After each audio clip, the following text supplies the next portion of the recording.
Hey guys, it's Miss S. I'm going to talk to you today about our assignment and what we're doing in class today. I'm going to kick off my camera. My hair's crazy. It's can't even see me because of how dark the window is. So we're going to get right to it. Okay. So you'll see there's two things attached for the day. It's going to be our LGBTQ Poetry Station Day. The first is a PDF with like the text that we're going to read. And then the second is the assignment. It's a Google Doc. You'll see in the assignment, there's actually only 3 questions. They're pretty in-depth and difficult questions, though. So don't take this assignment too lightly just because there's 3 questions. I'm going to go through and read the article with you as well as the poem and hopefully help you through the questions in this video so that you're not doing it all by yourself. So this is James Baldwin. This is my personal favorite author and possibly like person of all time. You always hear those phrases of, if you could talk to someone who's passed away, who would you talk to? I would talk to James Baldwin. I think he's amazing. So we're going to read an interview that was conducted between him and this person, where he talks a lot about his LGBTQ plus status, and also like what it was like to just be a gay Black man in the 60s, 70s, and 50s too. So the title of the article is Go the Way Your Blood Beats. James Baldwin on same-sex love, the trap of labels, and his liberating advice on coming out. There's a quote right underneath it. It says, loving anybody and being loved by anybody is a tremendous danger, a tremendous responsibility. So this is an article, an interview by Maria Popova. And our first page kind of just gives us some background. No book since Virginia Woolf's Orlando would do more to enlist art as a force of empathetic insight into same-sex desire than Giovanni's Room, which Baldwin wrote in his early 30s against enormous resistance from American publishers. At a time when the DSM, the Diagnostic Manual of Mental Disorders, psychiatry's Bible, meaning the very important book that pretty much diagnosed anyone with psychological issues, classified homosexuality as a sociopathic personality disturbance. So at the time, I'm sorry, guys, my throat. At the time, I swallowed a hair. Okay, at the time that this was written, the book specifically, being gay was considered like a psychiatric disorder. That was something that needed to be cured. But although Baldwin had devoted his entire life to defending human dignity in all of its guises, it was only in his final years that he addressed the question of sexuality and the deep specter of homophobia directly. Homophobia is fear of gay people, pretty much. Thanks to the Village Voice journalist Richard Goldstein, one of the generation of gay people who had found in Giovanni's Room what Goldstein considered an early vector of self-discovery. So thanks to James Baldwin's book called Giovanni's Room, this other man was able to identify parts of himself within it. And he was appalled that a lengthy interview with Baldwin in the New York Times Book Review had swept its subject's sexuality under the rug. Goldstein decided to take matters into his own hands, so he was upset that in this interview with James Baldwin, they never mentioned James Baldwin's LGBTQ status or his identity in the LGBTQ community, because it's a huge part of who he is. He persuaded the beloved writer, a man who traced much of his equity and pain to the nexus of racism and homophobia, to meet with him for a conversation that would become Baldwin's most personal interview, eventually included in the James Baldwin, The Last Interview, and Other Conversations. From the very beginning of the conversation, Baldwin exerts a lively resistance to all the labels within which we confine the expansiveness of human love. He tells Goldstein, Giovanni's Room is not really about homosexuality. It's about what happens to you if you're afraid to love anybody, which is much more interesting than the question of homosexuality. The question of human affection, of integrity, in my case, the question of trying to become a writer are all linked with the question of sexuality. Sexuality is only a part of it. I don't even know if it's the most important part, but it's indispensable. So in this interview, Baldwin mentions about his book, Giovanni's Room, that it's not actually about being gay or homosexuality. It's really about what happens to you when you're afraid to love someone, because that's all that homosexuality is. It's just about loving someone. It's just sometimes a different person than what the world expects of you. And so he's trying to explain to the interviewer that He doesn't really like labels, number one, right away, his resistance to all of the labels, but also that the book is just about love and how love and integrity or honesty about who you are as a person and trying to become a writer are all linked together in that book.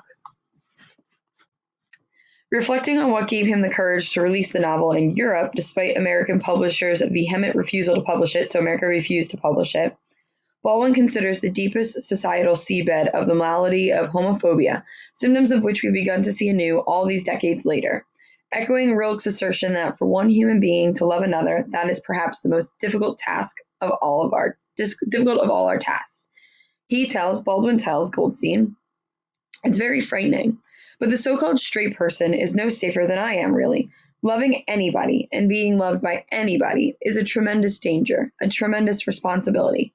Loving of children, raising of children.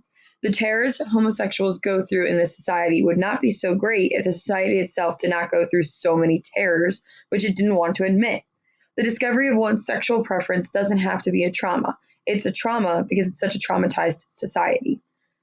So Baldwin goes in and explains kind of like, listen, like loving anyone is just scary and dangerous. Like that quote in the beginning, it takes a lot to love someone and it takes a lot to be loved by someone. It's scary. You guys are experiencing this as teenagers.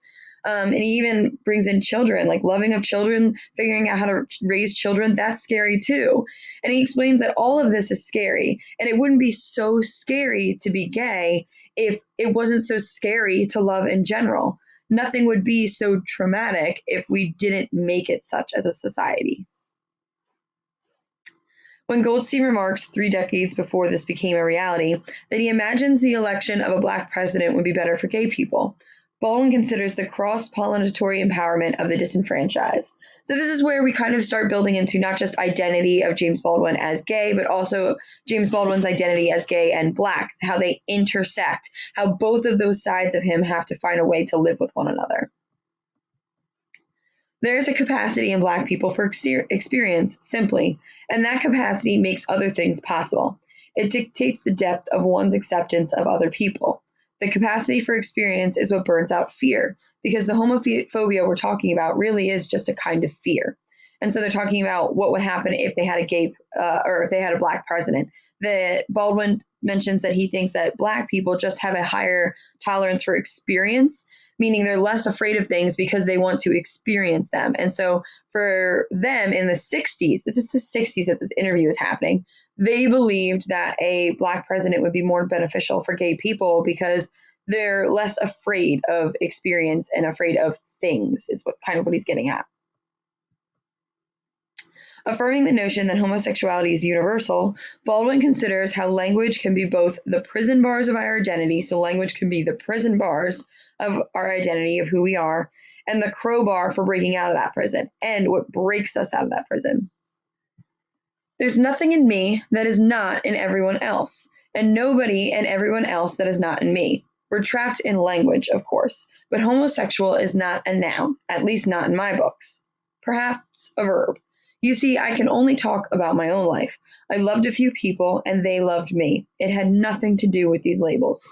Of course, the world has all kinds of labels for us, but that's the world's problem. Envisioning the future for gay people, Baldwin offers. No one will have time to call themselves gay. Maybe that's at the bottom of my impatience with the term. It answers a false argument, a false accusation, that you have no right to be here, that you have to prove your right to be here. I'm saying I have nothing to prove, and the world also belongs to me. So this is where he really just breaks down the fact that he doesn't like all these labels. And that this part right here, the language being your prison bars, but also the crowbars, what we're going to look at for our question. But he starts talking about how he doesn't like how every part of him has to be labeled, all these different identities of himself. And in fact, he says, like, all I'm doing is just loving people and being me and living my life. Why do we have to label all of those things that I'm doing? And then he also says that in the future, he's hoping for a future where we don't have to identify ourselves so much because it creates this false argument. It creates an argument that isn't true, that I have to prove my right to be here, that I have to label myself as something just to prove that I have a right to also be here.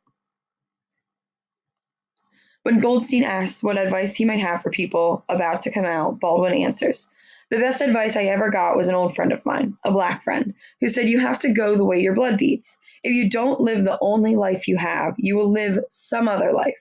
You won't live any life at all. That's the only advice you can give anybody. But it's not advice, it's an observation. And so that was our excerpt of an article from James Baldwin. If you go into your Google Doc, you have one question, and that's the first one has to ask you specifically questions about the first two ask you specifically questions about the article. So it says in the first one, what does the interview excerpt express about Baldwin's identity? I just kind of talked about that. There's two parts of his identity that he talks about. So how are the two parts of who he is discussed in relation with one another? So look back at those sections where he talks about both of those parts, which is right around here. And mention to me, again, those two parts, how they are intersecting, how do they have a relationship, and also like how does Baldwin feel about those two things? How does he feel that he has to label both those things? Your next question is, what do the metaphors in the line, language can be both the prison bars of our identity and the crowbar for breaking out of that prison mean? That was right over here where he's talking about labels. And what does this statement mean for LGBTQ? Well, the first thing you have to do is break down the metaphor. So what does it mean that language can be the prison bars of our identity? Well, if it's a prison, it's trapping you, it's trapping your identity, it's trapping who you are. So you can explain how language can be something that traps you. And then he mentions that language can also be the crowbar for breaking out of that prison. So if language can trap you and a crowbar breaks you out of prison, what else can language also do? That's what you want to explain. And then also make sure you mention the second part. What does this statement mean for LGBTQ poets? So poets write, right? Like that's the language. They use language all the time. They write poems. They go into interviews like Baldwin does, talking about their works and discussing their identity. So what does this statement about language either trapping you or what the other thing it does? What does that mean for LGBTQ poets? Now we're going to read the poem by Audre Lorde, who's one of my favorite poets ever, and answer this last question about Audre Lorde. So if you scroll down, there's still another page. I'm going to read this little blurb about Audre Lorde so you know who she is. Audre Lorde lived from 1934 to 1992. She's an American writer, feminist, civil rights activist, and she referred to herself as a lesbian, mother, warrior, and poet. So we see tons of different parts of herself right there. She's an American writer. She's a feminist. She fought in the civil rights movement. She's also a lesbian, also a mother, identifies as a warrior and a poet. The poem you're about to read demonstrates all these parts of herself and relates to the excerpt on James Baldwin. Notice that while Baldwin and Lorde identify as part of the LGBTQ community, it is not the only defining characteristic of who they are as people and poets. So while they feel and identify, I'm in this community, it's not the only part of themselves, and it's not the only part they want you to see. So here is our poem. Who Said It Was Simple by Audre Lorde. There are so many roots to the tree of anger that sometimes the branches shatter before they bear. Sitting in Netics, which is like a bar, but a well-known one, the women rally before they march, discussing the problematic girls they hire to make them free. An almost white counterman passes a waiting brother to serve them first, and the ladies neither notice nor reject the slighter pleasures of their slavery. But I, who am bound by my mirror as well as my bed, see causes and color as well as sex, and sit here wondering which me will survive all these liberations. So we know that she's talking about anger, right? And that there's so many roots that build anger, the tree of anger. And sometimes the branches, they break before they can bear all that anger. So we're talking about anger, what creates anger. We're talking about how anger is destructive and breaks things before they can even see something good come out of them. We talk about how she's sitting in this bar and she's talking about how women are rallying even before they march. So, you usually hear a march also synonymous, like the same word with rally, but you're talking about how these women are getting excited to march for women's rights, we're assuming. But at the same time, how they're hiring other women so that they do services for them at that house and almost taking away those women's rights. And you're talking about all this contradiction that's happening in this poem. And we're going to look at in the question this last section here. So if we go back to the question, it says, after the reading the lines from Lorde's poem, but I who am bound by my mirror as well as my bed, see causes in color as well as sex. We have to decide what that means and how it connects to James Baldwin. Well, the first step is discovering what does that mean. So I look at the first section. This is also kind of like a metaphor. She's bound. What does it mean to be bound? Well, bound means you're trapped by something. So she's trapped by her mirror and her bed. Well, we think of the first one. What do you see in the mirror? What would Audrey see in the mirror? And you have your answers actually in these last two lines. She sees color, causes in her color. So when she looks in the mirror, she sees that she's a Black woman. And she says that she's also bound by her bed. So we still have parts of the mirror and parts of the bed. And she says she's bound also by her sex. Well, sex has two meanings. So we know that when she looks in the mirror, not only does she see that she's Black, but she also sees that she's a woman. And so she sees that the cause of her being trapped is that she's a female in a society at the time that women are still fighting for equal rights.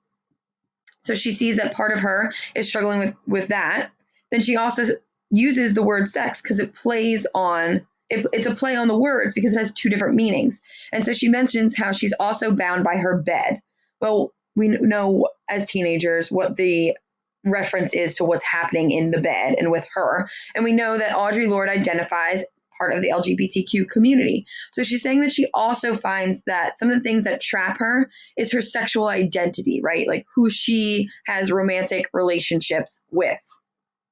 And so she says, all in all, in that short line, that she feels trapped by the fact that she's Black in the 60s. She feels trapped by the fact that she's a woman in the 60s. And she feels trapped by the fact that she's gay as a lesbian in the 60s.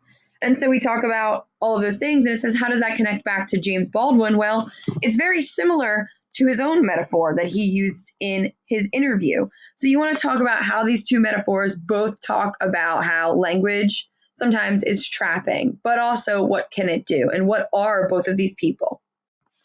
All right, guys, make sure you fill out these questions and hopefully me working through these excerpts and poems have helped you. Please let me know if you have any questions.